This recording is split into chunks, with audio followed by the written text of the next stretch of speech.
నన్ను అసలు సముద్రంలోకి వద్దన్నారు. పోర్ట్ వాళ్ళు నాకు సహకరించలేదు. పోర్ట్ అసలు నన్ను పోర్ట్ వాళ్ళు లోపలికి రానివ్వలేదు, పర్మిషన్ ఇవ్వలేదు. అలాగే నాకు షిప్ లోకి ఎక్కడానికి కూడా పర్మిషన్ ఇవ్వలేదు, షిప్ లోకి రానివ్వలేదు అని ఆయన సహజంగా ఆయనకి అనుభవం ఉన్న రంగం కాబట్టి ఆ వీడియోలన్నీ జాగ్రత్తగా షిప్ చుట్టూ గిరగిరా రౌండ్ కొడుతూ ఆ పైన షిప్ వాళ్ళు పనిచేసే వాళ్ళని చూపిస్తూ, చూసారా వాళ్ళు నన్ను లెక్క చేయట్లేదు, నన్ను లోపలికి రానివ్వట్లేదు. ఇవన్నీ మనందరం వీడియోలు చూసాం. నాకున్న సందేహాలు ఏంటంటే, మంచి ప్రయత్నమే కానీ అంత అనుమానాలు లోపభూయిష్టంగా ఉంది, అన్ని అనుమానాలే కనబడుతున్నాయి. ఏంటంటే పవన్ కళ్యాణ్ గారు షిప్ ఎక్కటాకి షిప్ లోకి వెళ్లాలంటే ఇద్దరు పర్మిషన్ కావాలి. ఒకళ్ళు కస్టమ్స్, రెండు పోర్ట్ అథారిటీ. పోర్ట్ అథారిటీ అంటే ఎవరు? State government. ఆ పోర్ట్ ఆఫీసర్ గారు ఆయన షిప్ లో కనపడుతున్నాడు, వీడియోలో ఆయనతో మాట్లాడుతున్నాడు. అట్లాగే కస్టమ్స్ ఆఫీసర్ కనపడుతున్నాడు దాంట్లో. ఉప ముఖ్యమంత్రి గారి షిప్ లో, ఆ పడవలో ఆయన బోటు చుట్టూ, షిప్ చుట్టూ రౌండ్ వేసిన ప్రదక్షిణ చేసినటువంటి ఆ బోట్ లో వారితో పాటు కస్టమ్స్ అధికారి ఉన్నారు, పోర్ట్ అధికారి ఉన్నారు, కాకినాడ పోర్ట్ అధికారి. మరి పర్మిషన్ ఇచ్చేది ఎవరినైనా సరే షిప్ లోకి వెళ్లాలంటే షిప్ వాడి ఇష్టం కాదు, కస్టమ్స్ అధికారి, పోర్ట్ అధికారి పర్మిషన్ ఇవ్వటం అనేది నాకు అవగాహన ఉన్నంత వరకు. ఇది తప్పు అయితే నేను మన్నించమని కోరుకుంటాను. నాకు అవగాహన ఉన్నంత వరకు పోర్ట్ అథారిటీ ఇవ్వాలి, రెండు వీళ్ళు ఇవ్వాలి. ఆ రెండు, ఒకటి స్టేట్ గవర్నమెంట్, ఒకటి సెంట్రల్ గవర్నమెంట్. ఇద్దరు ఆయనతో బోట్లో ఉన్నారు. మరి పర్మిషన్ ఇవ్వండి ఎవడు? నాకు సందేహం, వాళ్ళిద్దరూ ఉండి కూడా ఈయనకి పర్మిషన్ ఇవ్వలేదా? ఆయనతో పాటు ఉన్నారు కదా, మరి కలెక్టర్కి ఎందుకు ఇచ్చారు ముందు రోజు? అదే అధికారులు ఇద్దరు కూడా, పోర్ట్ అధికారి గాని లేదా కస్టమ్స్ వాళ్ళు గాని కలెక్టర్ని షిప్ లోకి అలౌ చేశారు, ఈయన ఎందుకు అలౌ చేయరు? అంటే అయితే పవన్ కళ్యాణ్ గారిని చంద్రబాబు నాయుడు షిప్ లోకి ఎక్కనివ్వద్దన్నా చెప్పు ఉండాలి, లేదా పవన్ కళ్యాణ్ గారు అబద్దమన్నా ఆడుతూ ఉండాలి. ఎందుకంటే పోర్ట్ అధికారి, కస్టమ్స్ అధికారి ఇద్దరు కూడా ఆయనతో పాటు పడవలో ఉన్నారు.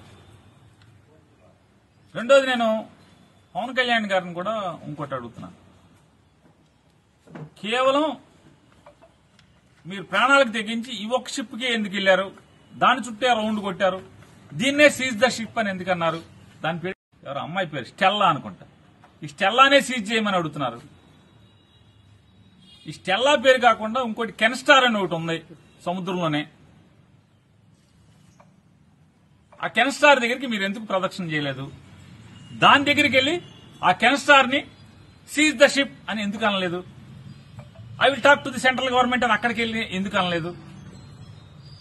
అన్నారు. ఎందుకు అనరంటే, ఈ స్టెల్లాలో అసలు ద్వారంపూడి చంద్రశేఖర్ రెడ్డి గాని వాళ్ళ తమ్ముడు గాని ఎవడ బియ్యం లేవు. మీరు ఎవడో మీకు చెప్పాడని పరిగెత్తుకెళ్లారు. సరే మీ ఇష్టం, దాన్ని ఎంక్వైరీ చేయండి. మీరు సీజ్ చేస్తారో మీ చేతనం చేయండి. ఏబిఎన్ రాధాకృష్ణ గారేమో సీజ్ చేసే అధికారం ఎవరికి లేదు. బియ్యం అనేది స్మగుల్ గూడ్స్ కాదు. స్మగుల్ గూడ్స్ ఉంటే మాత్రమే షిప్ లో కస్టమ్స్ వాళ్ళు సీజ్ చేసే అధికారం తప్పితే ఇంకెవరికి లేదు. అది బియ్యం స్మగుల్ గూడ్స్ కాదని ఆంధ్రజ్యోతి రాధాకృష్ణ గారు కొడుతున్నాడు టీవీలో. మరి ఏంటి ఈ డ్రామా? ఏంటి ఈ సినిమా? ఏంటి? ఎవరిది డ్రామా? రాధాకృష్ణ గారిది డ్రామానా? పవన్ కళ్యాణ్ గారిది డ్రామానా? చంద్రబాబు నాయుడుది డ్రామానా? ఎవరిది డ్రామా ఇది? ఆ కెన్స్టార్ జోలికి ఎందుకు వెళ్లరు? ఇవాళ ఇది ఇంకా ఈ స్టెల్లా అనేది నేను ఎవరినో, నాకు కాకినాడకు సంబంధించినటువంటి మీ 2 పేపర్లు 10 ఛానల్స్ ఉన్నాయి కదా, దాంట్లో 2-3 ఛానల్స్ విలేకరులతో మాట్లాడాను. ఈ 2 పేపర్లో ఒక పేపర్ ఆయనతో మాట్లాడాను. ఏంటి బాబు ఏం జరుగుతుంది, షూటింగ్ అసలు ఏంటి ఇదంతా అని చెప్పాను. సాక్షితో మాట్లాడాల, సాక్షి విలేకరుతో మాట్లాడాల. మీ 2 పేపర్లు 10 ఛానల్స్ లో 3 మాట్లాడాను. మాట్లాడితే వాళ్ళు చెప్పేది ఏంటంటే, సార్ ఇదంతా పెద్ద డ్రామా, ఇది ఈ స్టెల్లాలో పవన్ కళ్యాణ్ గారు సీజ్ ద షిప్ అన్నాడు కదా స్టెల్లాలో. ఆ స్టెల్లాలో దగ్గర 36 మంది ఎక్స్పోర్టర్స్ కలిసి 35,000 టన్నులు ఎక్స్పోర్ట్ చేయడానికి దాన్ని తెచ్చుకున్నారు. 36 మంది ఎక్స్పోర్టర్స్ 35 టన్నుల్ని 35,000 టన్నుల్ని ఎక్స్పోర్ట్ చేయడానికి తెచ్చుకున్నారు. మనిషికి 1000 టన్నులు రమారమ్మి 1000, 1500, 500 టన్నులు ఒక్కొక్కడికి ఒక మాక్సిమం 400-500 టన్నుల నుంచి ఉన్నారు ఒక్కొక్కళ్ళు. ఇప్పటికి ఒక 3,000 టన్నులు లోడ్ అయింది. ఇంకా 32,000 టన్నులు లోడ్ చేయాలి. కానీ కెన్స్టార్ అని ఉంది. అసలు సినిమా అక్కడ ఒకే వ్యక్తి, ఒకే ఎక్స్పోర్టర్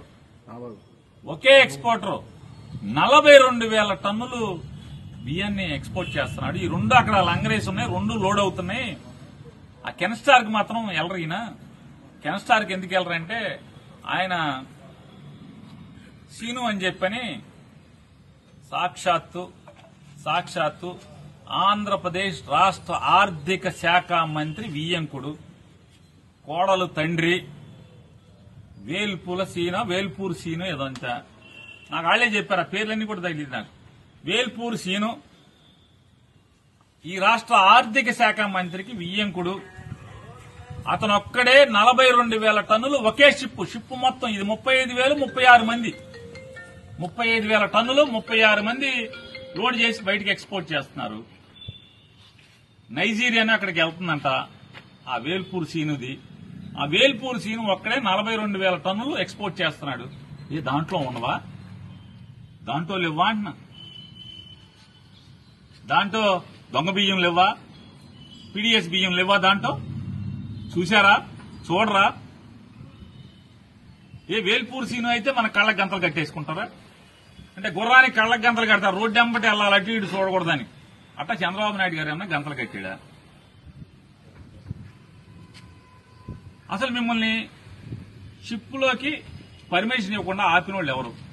పర్మిషన్ ఇవ్వకుండా ఉన్నది ఇద్దరు, అంటే పర్మిషన్ ఇచ్చేది ఇద్దరు. ఆ ఇద్దరు మీతో బోట్లో ఉన్నారు. మరి ఎందుకని పర్మిషన్ ఇవ్వలేదు? వాళ్ళ మీద చర్య అంతే. మరి ప్రభుత్వం ఎంక్వైరీ చేయాలి కదా.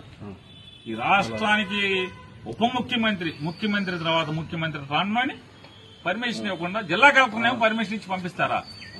ఈయన్నేమో పర్మిషన్ ఇవ్వకుండా ఆపేస్తారా? అంటే కరేపాకులాగా వాడుకుని ఎలక్షన్ వాడుకుని వదిలేస్తారా? ఏంటిదంతా ఈ తంతు? మీరు కెన్స్టార్ దగ్గరికి ఎందుకు వెళ్ళరు? నేను పవన్ కళ్యాణ్ గారు నేను వారిని రిక్వెస్ట్ చేస్తున్నాను. మీరు నిజాయితీగా దమ్ముగా ప్రాణాలకు తెగించి సముద్రంలోకి వెళ్లారు కదా, కెన్స్టార్ మీద కూడా వెళ్ళండి. జిల్లా కలెక్టర్ గారిని కూడా అడుగుతున్నాను. మరి కెన్స్టార్ ఎందుకు చూడలేదు కలెక్టర్ గారు? దాన్ని కూడా ఇన్స్పెక్ట్ చేయాలి కదా. అంటే ఆర్థిక శాఖ మంత్రి ఇయ్యంకుడైతే ఎవరికి షిప్ కనపడదు, తెరలు ఉంటాయి. ఒకే షిప్ లో ఒకే మనిషి ఇయ్యంకుడు 42,000 టన్నులు షిప్ మొత్తం నింపి పంపిస్తున్నాడు. దాంట్లో లేవా? పీడీఎస్ బియ్యం, రేషన్ షాప్ బియ్యం దాంట్లో లేవా? ఎతకరా? దాంట్లో ఎందుకు ఎతకరు? కాబట్టి ఇందులో నిజాయితీ అంటే నా ప్రశ్నలకు సమాధానం చెప్పండి. నేనైతే అతను నిజాయితీగానే వెళ్ళాడు, పాపం ఏదో పట్టుకుందామని వెళ్ళాడే అని అనుకుంటున్నాను. కానీ ఇవన్నీ ప్రశ్నలు, సందేహాలు. షిప్ లోకి వెళ్లాలంటే పర్మిషన్ ఇవ్వాల్సిన వాళ్ళు ఇద్దరు ఆయనతో పాటే ఉన్నారు. ఇక వెళ్ళనివ్వడం ఎవడు? రాష్ట్ర ప్రభుత్వం, కేంద్ర ప్రభుత్వ అధికారి ఇద్దరు కలిసి ఇవ్వాలి. ఇద్దరు అక్కడే ఉన్నారు ఆయనతో పాటు షిప్ లో. మళ్ళీ ఎందుకు ఎవరు వెళ్ళనివ్వలేదు? కలెక్టర్ని ఎందుకు వెళ్ళనిచ్చారు?